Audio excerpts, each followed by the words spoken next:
Le sourire légendaire des hôtesses et des stewards est connu de tous, leur formation un peu moins.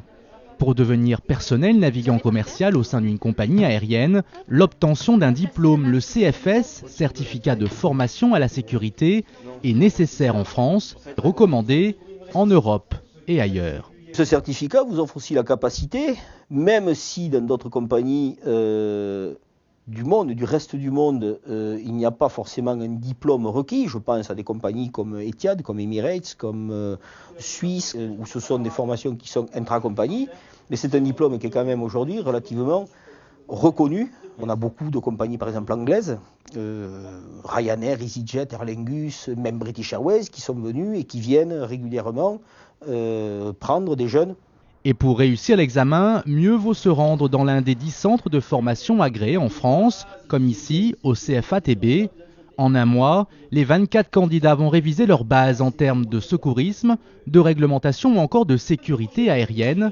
Objectif, obtenir au moins 75% de bonnes réponses à l'épreuve théorique, qui consiste en 60 questions à choix multiples. Ensuite, place à l'épreuve pratique.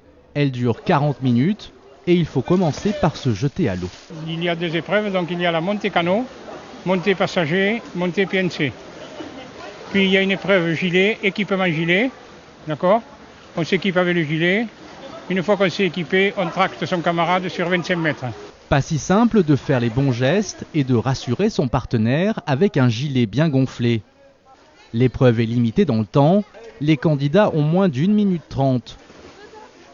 Pourtant, ce n'est pas cet exercice qui semble inquiéter le plus. Pour moi, le plus dur, ce serait le secourisme, parce qu'il y a énormément de manipulations à connaître sur le bout des doigts. Ce que je redoute le plus, en fait, c'est le désenfumage, parce que j'ai un petit peu peur du feu déjà à la base, donc voilà. Je redoutais moins celle-ci, en fait.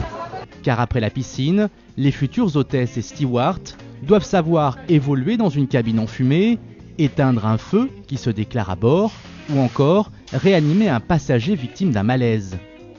Aucune épreuve n'est éliminatoire, malgré tout la note minimale de 12 sur 20 est requise pour l'obtention du diplôme. Chaque année en France, 2000 jeunes y arrivent.